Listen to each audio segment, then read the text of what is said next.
Hi everyone, welcome to my weekend.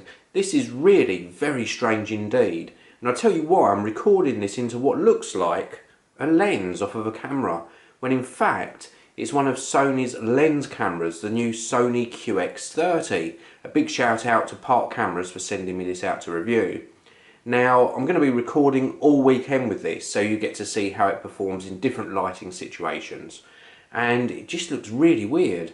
Now, I can either use this sort of by itself, or I can use it in combination with a smartphone. So I've got it connected to my iPhone 6 at the moment, and I can stop and start recording with my iPhone 6.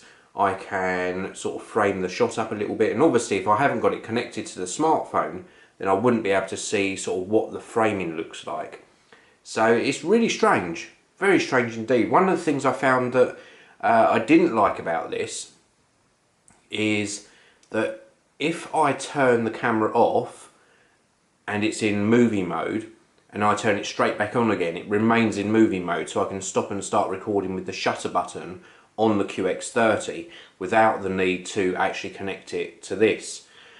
If I turn it off overnight and then turn it back on, it reverts back to photo mode. So then if I push the shutter button, it takes a photo. So I have to go through the process of connecting to the iPhone 6, switching the modes over to movie mode, and then I can stop and start recording. So that I didn't like. It's a little bit sort of convoluted the way you have to do that.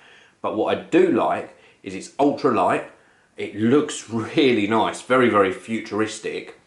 The optics on it are fantastic. The controls on it are really nice. I can even connect it to a smartphone, so I've got like a clip mechanism that I can connect it to a smartphone with. And in fact, if you want to have a closer look at the QX30, I have got an unboxing and first look video on the channel, and I'll leave a link to that in the video description. But anyway, a lot's happened. Yesterday was really great fun. Managed to order my iPad Air 2, so that's coming to the Geekanoid studio so that I can both cover it on the channel and also enjoy it, because it is a personal purchase and it will be replacing my current iPad Air.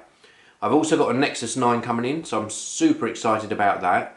And then the only thing I wasn't very excited about was I did a video with my initial impressions about all of the new Apple announcements. And I love my Mac Mini, and I couldn't justify getting a new Mac Mini in because the price of the one I wanted was over £1,000. I couldn't justify that. And then I also found out that the memory in the Mac Mini is no longer user upgradable.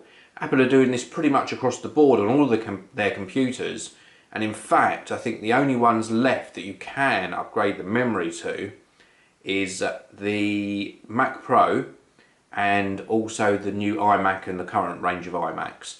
I think they're the only ones left where the user can physically upgrade the memory. Everything else is soldered onto the motherboard in all the other models. Correct me if I'm wrong there, but that's what I think. And that disappoints me, because the Mac Mini was a very cheap entry point computer that you could then open up and upgrade the memory yourself. You could, with a degree of sort of technical knowledge, take out the hard drive and replace that with a solid state drive if you wished. But now you can't do the memory. I would hope you would still be able to do the hard drive. But it's just a shame, because it means you've got to decide how much memory you want from the offset, and then you're stuck with that configuration. So, but still, I suppose that's part of it. I also upgraded the MacBook Pro, which I'm just going to start using in a minute. It's just sitting down here. And I also upgraded my current Mac Mini to macOS 10 Yosemite. Everything went as expected. Superb, it looks modern, it seems to run fine. It's got some nice features like handoff, so I can hand off a web page from my computer to my iPhone 6 or to my iPad, for example, and it works really well. Very, very pleased indeed. So I have just wasted almost 2 hours on the phone to Apple with absolutely no resolution at all. And basically it's to do with the Mac Pro. The problem's been there probably from day one, but I only experienced it when I started testing 4K displays, and I would have display issues.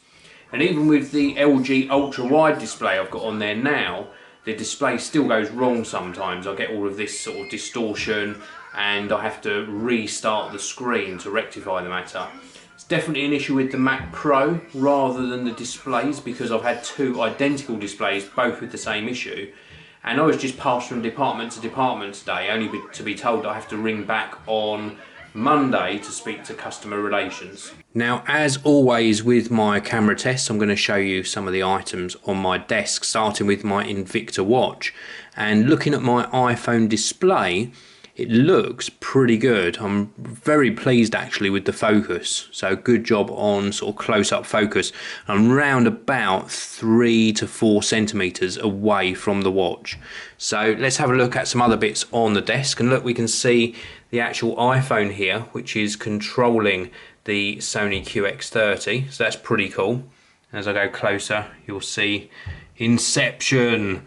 I'm only joking, here we go. Let's have a look round at some other bits and pieces. So I've got the Nokia Lumia 830 still on the desk here. I've also got one of my old GoPro batteries charging. Well, actually it's not charging now, it was charging. And then we'll have a look over the back here. We have got one of my business cards and my Apple time capsule. And then we'll have a look up here at these little figures. And don't forget that because the QX30 hasn't got a screen, I'm only able to frame these properly because I'm keeping an eye on the actual iPhone screen as I'm doing this. So let's have a look around at the canvases like we have done recently with the smartphones I've been testing. This is my wife's canvas, and then we'll have a look around here. Really nice dog canvas, a Chihuahua I think, and then round to the really nice colours of the Simpson canvas.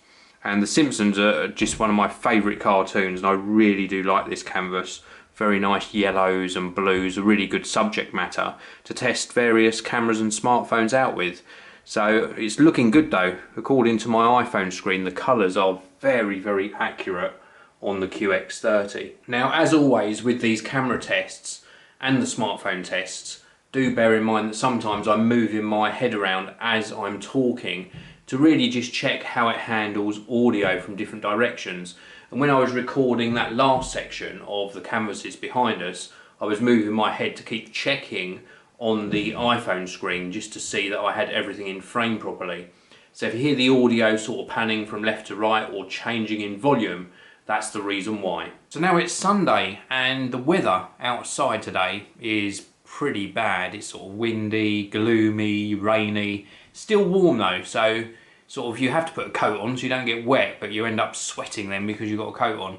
But anyway, I managed to get my courier work done today rather than tomorrow. I had parcels to go out, and believe it or not, in the UK the post office, and for those of you not in the UK, that's where we take parcels to send via Royal Mail, is open between 10 and 2 on a Sunday. So I'm sort of one day ahead of myself on getting parcels sent out, which is really good news because that leaves me the whole of Monday free, which is going to be a recording day. It's now Sunday evening and I haven't managed to pick up the camera, or the Sony lens camera, as much as I wanted to this weekend. I've just been so busy. We had so much organising to do for something that's happening next week. Also, lots of shopping to do, just catching up. Sunday is catch-up day, it always is. And I didn't even get a chance to take this outside because it's been raining. So I couldn't really show you any outdoor footage on the QX30, which is a shame. At the moment, I'm actually watching the X Factor results. Jessie J, big fan, and absolutely amazing performance on tonight's programme. And I thought, hey, let's pick up the camera and just have a chat to you guys. And I'll just show you in this corner again.